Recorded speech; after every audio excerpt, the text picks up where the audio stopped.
Hello and welcome to Fireside Chats with me, Dr. Peters. I was born and raised in New Hampshire, and I completed my PhD at the University of Glasgow. My research focuses on the intellectual history of the U.S. Constitution and how that history, philosophy, political theory, and constitutional law can help us better understand and address contemporary social and political issues. Now, what raises this topic is the current president's creation of a slush fund for the very exact amount of $1.776 billion. It is supposedly an anti-weaponization fund meant to redress other administrations' use of the Department of Justice to attack its political rivals, particularly political rivals that tried to overthrow American democracy through an insurrection on January 6th, 2021. Now, we're not going to focus particularly on the law surrounding whether or not the president can or cannot do this, although that will come into play. What we will focus on is his use of 1776, that symbol and political rhetoric, what this symbol is actually doing and how it's being interpreted, reinterpreted, and appropriated by this political movement, and thus how we can better understand and respond to it. So that will involve looking at what that revolution in 1776 was actually about. What were its principles, values, and aims, and use that to understand what that symbol has come to mean today and what it's being used for by this political movement and current administration. So what was the revolution of 1776 all about? Well, we've discussed this multiple times on this channel, and it can be summarized fairly simply in the words of the Pledge of Allegiance: liberty and justice for all. And of course, within that, that all refers to equality. We see this in the Declaration of Independence. All men are created equal. And we also see that right of liberty being declared as an inalienable right. Similarly, the preamble states that the goal of ratifying this Constitution is to establish justice and secure liberty, and that we the people is supposed to refer to the equality of all of us within this nation. Now, as we've discussed, the founders by no means made good on those promises all the time, but that was the ideal they were shooting for. And in the 18th century, that ideal of liberty meant getting a say in how you're governed, what today we refer to as the consent of the governed. Wilson makes this clear in his lectures on law and theory, that the true origin of our obligation to follow laws is our consent. It's because we consented and agreed to them. And Abigail Adams also makes this clear, using the language of the revolution to essentially threaten her husband, John Adams, our second president, by stating that if he and the other founders, when establishing this new nation and the laws that would govern it, did not remember the ladies would foment their own revolution and not consent to laws that they did not have a hand in making, that they did not have a voice in or representation in. So we can see pretty clearly liberty means getting a say in how we're governed. And what is the means by which we govern ourselves? Well, through laws which are meant to reflect justice. And that justice should apply equally to all of us, to everyone who has to submit to those laws, and thus has had a hand in making them. Now, as we've also discussed, there was some blatant hypocrisy in the founding, with only white men with property being able to vote, having a say in how we govern ourselves. But we can also understand our intervening history as each generation trying to fix and address that inherent hypocrisy and improve upon that foundation by extending liberty and justice to more people and in more ways. On the other hand, this revolution was fought not only for those ideals, but against this idea of hierarchy inherent in the British system, and particularly the monarchy, that some are superior to others. In Wilson's lectures on law, he attacks this theory of superiority directly, both in terms of the idea of there being a natural superior, such as kings and lords being born into their positions simply due to their lineage and pedigree. He also has a go at this idea of forming a superior even through the consent of the population, through something akin to a contract theory, that we cannot decide even through our vote and consent to make one man or group of men or group of people superior to another. Instead, Wilson asserted that since we are all born free and equal and equally sovereign, and also because legitimate government requires our consent and our continuing consent, that no government or man is sovereign over others. Rather, the people are perpetually sovereign. So the Revolution of 1776 was about liberty and justice for all, and against this idea of hierarchy and superiority.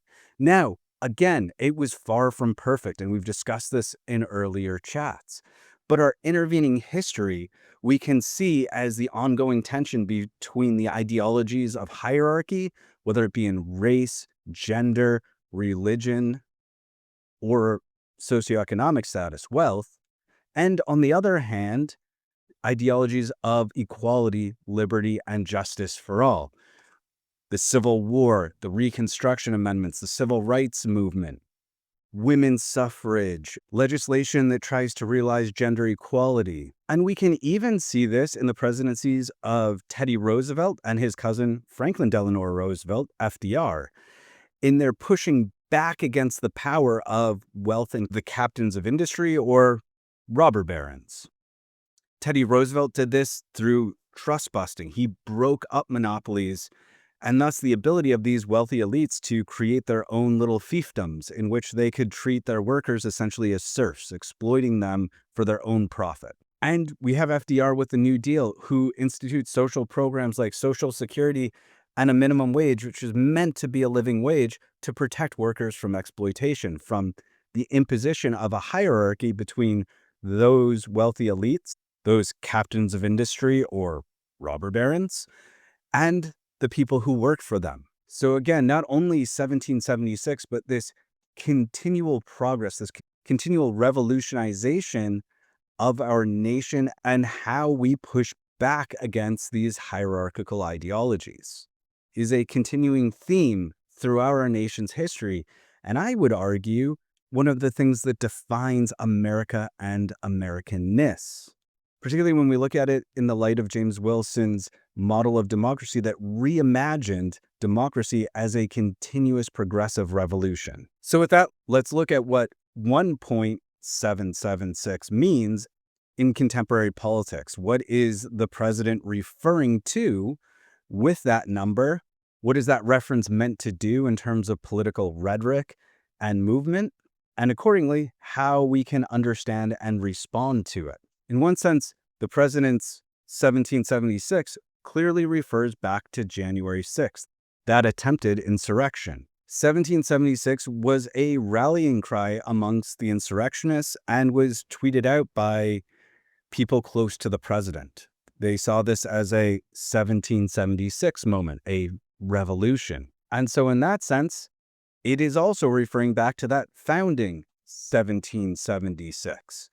Those insurrectionists believed that they were having a revolution, not to necessarily overthrow the United States, but they believed they were working to realign it with those founding ideals and principles. So in that sense, this $1.776 billion refers to January 6th and this movement to realign the nation with its founding, to go back to this supposed golden age. And this slush fund that is at the president's discretion to give out as he sees fit is meant to help these insurrectionists with their legal fees, arguing that the DOJ had been weaponized by the Biden administration to attack its political rivals, that this was a miscarriage of justice. He did this also by pardoning many of these insurrectionists.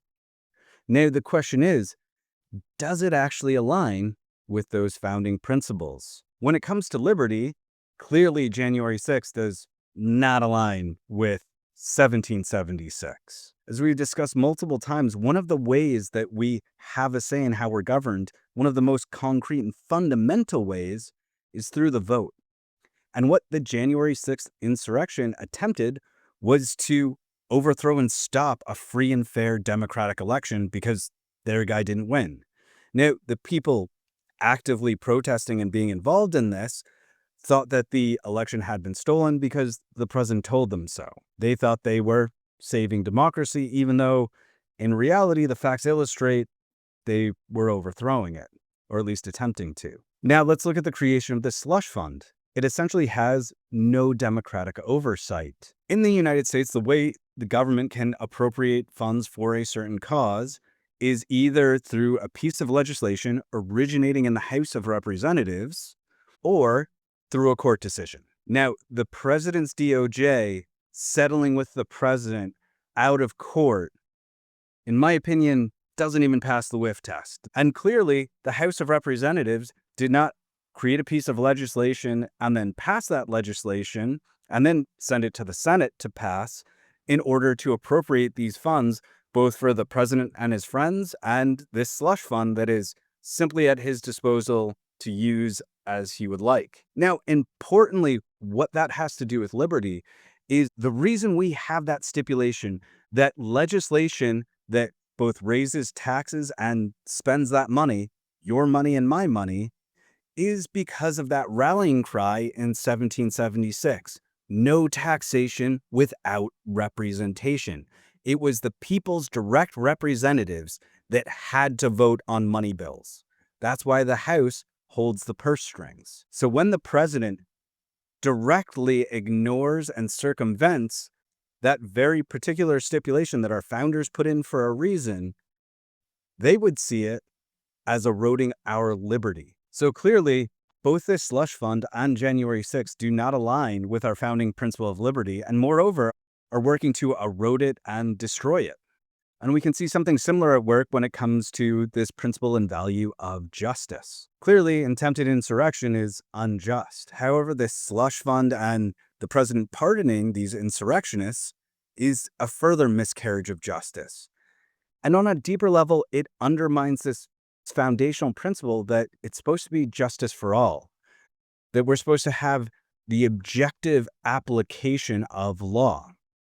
This slush fund is meant to make it so that the law applies to some people and not to others, that the president's supporters and his wealthy elite friends get the protection of the law.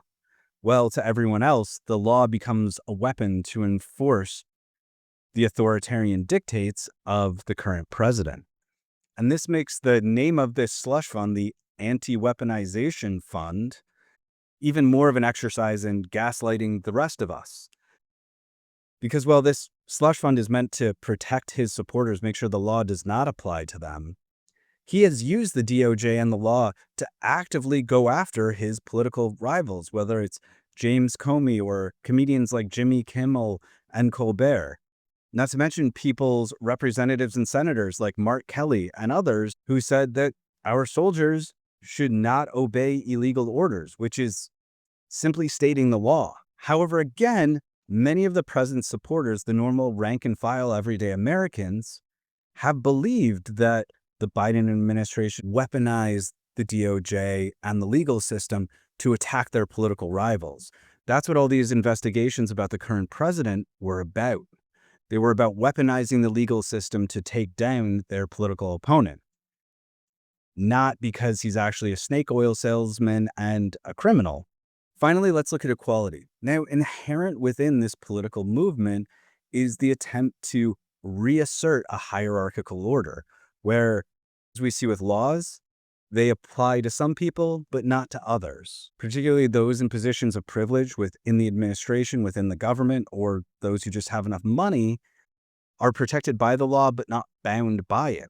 But also, as we've discussed in previous chats, inherent within this political movement are these ideologies of hierarchy, whether it be gender, religion, race, or wealth. And again, the president's supporters are able to write this off as not working to establish a hierarchy or supporting the formation of essentially an oligarchy, but rather that these hierarchies are justified. The wealthy are wealthy because they merited it. They worked hard, and so they earned that money. We can see people justify racism and sexism based on misconceptions about biology and genetics and even culture. And similarly with religion, if you believe your religion is the only true religion, of course it should have priority over the others. So, with that understanding, the president's use of 1776 is essentially a bait and switch. The president and the political movement that has supported him essentially appropriated the American Revolution and the founding and redefined it to essentially support the opposite. It's against liberty, it's against justice, and it's for hierarchy. This current political movement is antithetical to the revolution of 1776, and it's actively trying to undo or unmake it. This is a neo fascist counter revolution meant to institute an authoritarian regime complete with an oligarchy. However, the president's bait and switch maneuver has worked with quite a few normal, everyday Americans and has worked to disorient many others and gaslight the rest of us. And this is part of the tactic. It leaves those who oppose him exhausted. It leaves many others not knowing what to do or what to believe. And his supporters are left feeling morally superior, believing that they are realigning and reorienting the nation back to its founding ideals and values, while also providing them with the Schadenfreude of owning the libs, of that gaslighting, while also keeping them oblivious to what they're actually supporting and how it has actively harmed them and going to harm them in the future, removing their liberties, justice, and many of the programs that they depend on. And so, with that, beyond just being a tactic, it also appears to be something of an inside joke between the wealthy elite, the Epstein class. Those wealthy elites can clearly see that 1776 does not refer to liberty and justice. It's about imposing an authoritarian regime complete with an oligarchy. Them.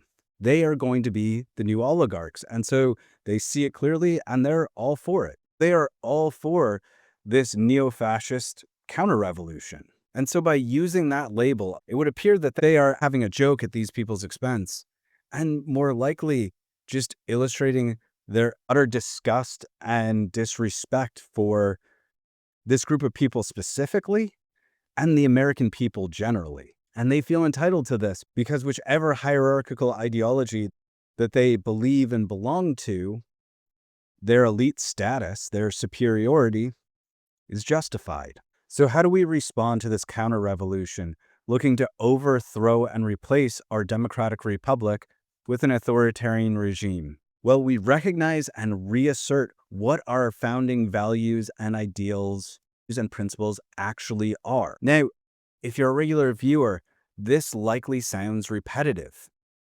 and it is so for a reason.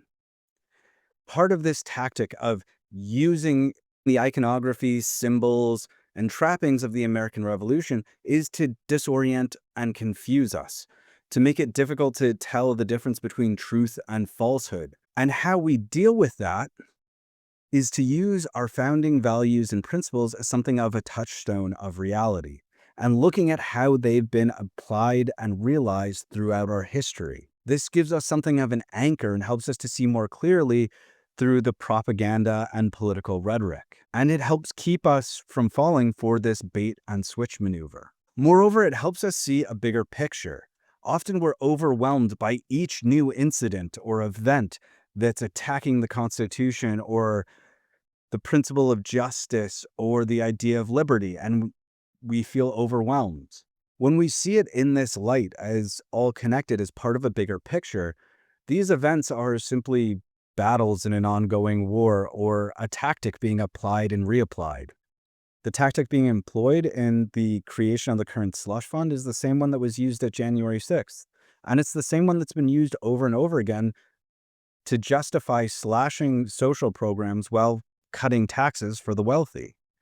It's how it's been disguised so that the legitimate outcry against it never rises. And when we have that bigger picture, instead of being overwhelmed as each individual event comes in, we gain a framework in which to understand them and then respond in a more meaningful way. And part of that response is reclaiming the founding, reclaiming that symbol of 1776. And not just upholding the ideals for which it stands to say that we should pursue liberty and justice for all, but recognizing that entire picture including the hypocrisy inherent in that revolution. Because in recognizing that hypocrisy of not extending liberty to everyone, we realize that duty and responsibility that's been bequeathed to us by our founders and intervening generations to address that hypocrisy, to fix the errors, and improve upon the foundation that they left us. That this is the story of America, that this is what America and Americanists stand for. That constant pursuit of trying to realize liberty and justice for more people and in more ways. And moreover, that in the United States, we don't have kings and we don't want them. And for now, that is still our choice. That's still part of what we, the people, means. We have that ability to speak out and vote for people who recognize this issue and are willing to use their power to address it. So how will we respond to this moment? Will we realign with the actual founding values and principles of our nation? Or will we continue to fall for this bait and switch that's meant to swap a democratic republic for an authoritarian regime? And for now, I'll leave you to ponder how you'll respond. As always, thank you so much for watching. I hope you found it helpful, interesting, and educational. If you like this kind of content, there are plenty more videos on my Substack and YouTube channel, and I also put out new content every Friday.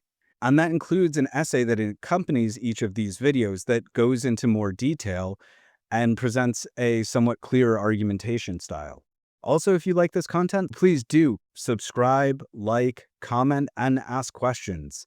All of those things are incredibly encouraging for me and help me get this message out to more people by working with the algorithm and all of those kinds of things. So to all of you who subscribe, regularly view these videos, and comment, thank you so much. It means the world to me. And with that, I'll say good evening, and I hope you all have a good rest of your day.